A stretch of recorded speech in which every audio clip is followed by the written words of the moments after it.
రోజు ఉదయాన్నే లేవగానే ఇలాంటి సీన్ ఒకటి చూస్తానని ఎప్పుడు అనుకోలేదు. దానికన్నా ముందుగా అయితే నిన్న జరిగిన లక్కీ డ్రాలో విన్ అయిన ఆదిత్య అయితే నిన్నే వస్తానన్నాడు బోర్డు తీసుకెళ్తానికి. వాళ్ళని వద్దులే నేనే తీసుకొచ్చేస్తానని చెప్పాను. ఈ రోజు అయితే ఆ బోర్డు తీసుకెళ్ళి నేనే స్వయంగా ఇచ్చేస్తాను. మన ఏలూరు దగ్గరే ఒక 18 కిలోమీటర్స్ అలా ఉంటుందన్నమాట. మిగిలిన ఈ 24 మెంబర్స్కి కూడా ఒక స్మాల్ గిఫ్ట్ ఉందని చెప్పాను కదండి. అది ఒకటి సన్ఫ్లవర్ సీడ్స్ 1/2 kg కానీ, ఇవి కొర్రలు 1 kg కానీ, ఎవరికన్నా ఏది కావాలంటే అది. అంటే వాళ్ళ దగ్గర బర్డ్స్ని బట్టి ఇది ఏంటంటే మీరు అందరూ నా దగ్గర రిపీటెడ్ కస్టమర్సే.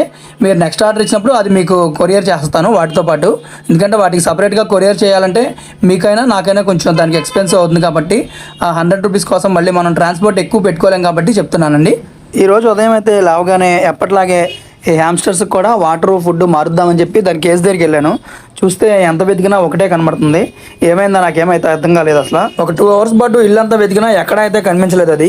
నేనైతే ఆ టెన్షన్లో హ్యామ్స్టర్ ఎక్కడుందో అని ఇల్లంతా మొత్తం కదుపుతూ ఉంటుంటే మన శాండీ అయితే మాత్రం ఒక మూలకెళ్ళి ఎందుకో అక్కడక్కడే చూస్తూ ఉన్నాడు. నాకు ఎందుకో డౌట్ వచ్చి ఈ మూల ఏమన్నా ఉందా అని వెతుకుతూ ఉన్నాను. నాకు వచ్చిన డౌట్ అయితే కరెక్టే అయింది. మన శాండీ గడ్ అయితే ఎలాగైనా దీన్ని కనిపెట్టేశాడు. నేనైతే దాన్ని వెతికే పనిలో ఇల్లంతా చిందరవందర చేసేసాను. వీడు మాత్రం ప్రశాంతంగా మూలకు వచ్చి రిలాక్స్డ్గా అయితే కూర్చున్నాడు. వీడినైతే మళ్ళీ జాగ్రత్తగా తీసుకెళ్ళి వాడి పార్ట్నర్ దగ్గర అయితే విడిచిపెట్టేశాను.